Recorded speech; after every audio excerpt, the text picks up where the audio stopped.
Welcome back to Liam Doesn't Know Ball. My name's Liam. I'm an American who objectively doesn't know ball. That does not stop me from having opinions. I'm here to predict game week 26. It's been a long week, very busy, so I don't have time to edit. I'm just doing this in one take. So here are the predictions and the scoreline predictions and my rationale behind why I predicted them. I just summed up her prediction. Anyway, here we go. First match, I have Aston Villa 3, Nottingham Forest 1. I think that Aston Villa, they need to get an early goal. That was really what sank them when they played the reverse fixture. Nottingham Forest got goals early in both the first and second half. Villa struggled to break down their low block, so that's going to be key for Nottingham Forest, is executing that low block very well. Villa still struggle against it, so I have no doubt they'll try it again. But I think that Villa just have more quality. They'll want to make Villa Park a fortress again. So 3-1 goals from Ollie Watkins, Leon Bailey, and Douglas Luiz. And I'll go with a Morgan Gibbs White on the counter, maybe. I think that's how Nottingham Forest would score, either on the counter or a set piece. Okay, next, moving down to the South Coast. Brighton 2, Everton 1. Brighton have been scoring a lot of goals. Yes, they've had a lot of goals go against them or be scored against them, but after that Sheffield United win, Mason Holgate, obviously disgusting tackle. Not going to talk about it more here. It's already been talked about.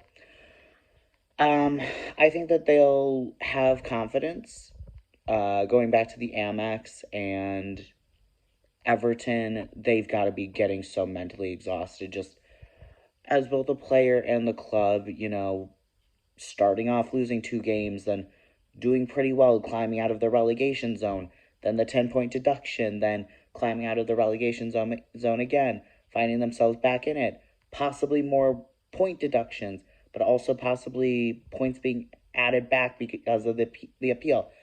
It must just be exhausting.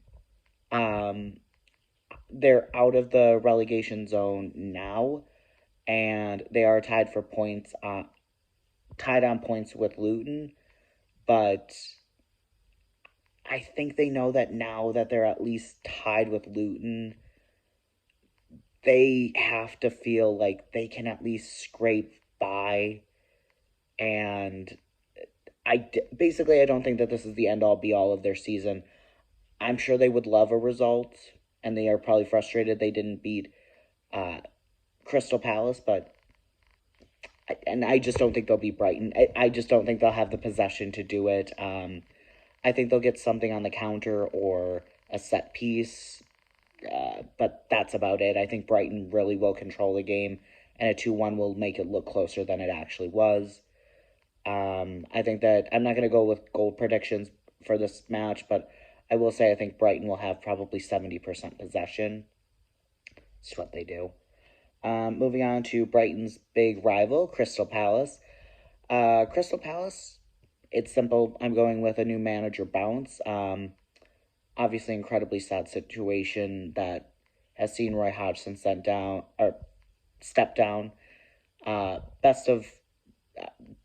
I am wishing the best for him. Really sad to see him go under these circumstances. I think Selhurst Park is going to be very loud, backing their team. They're playing Burnley. I don't think I specifically said that. I think that Burnley can get a goal against a Crystal Palace.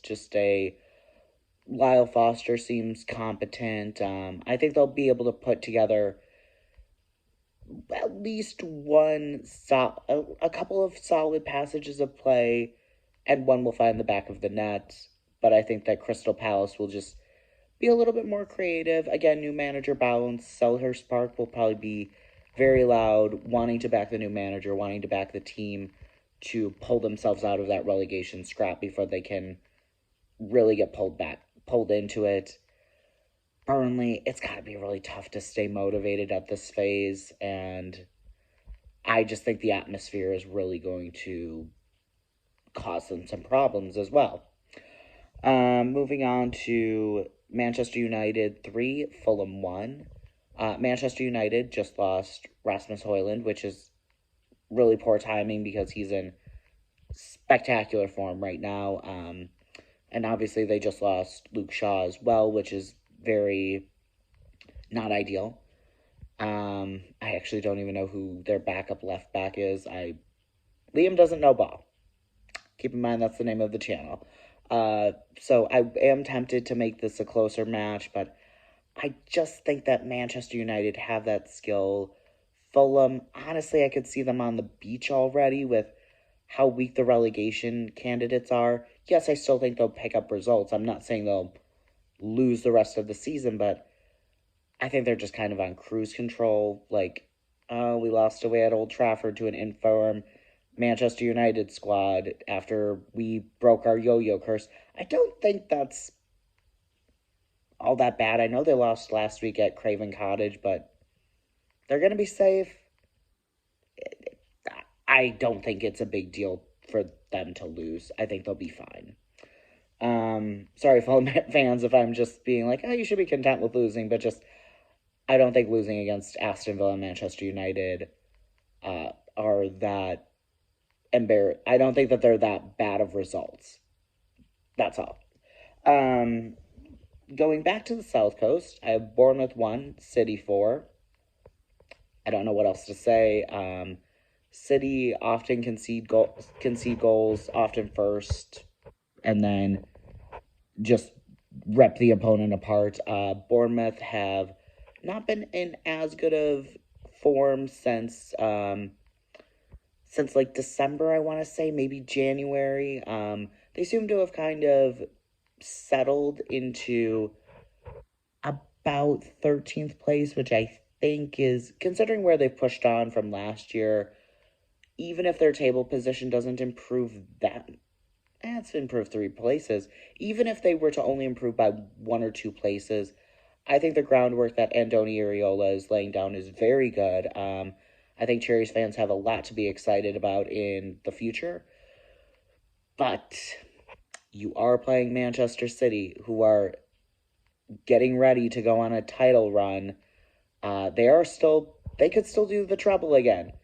That would be incredibly difficult, and it's exhausting, but it's still possible, and those are world-class players who are so highly competitive and tuned that they aren't going to stop until it's not a possibility.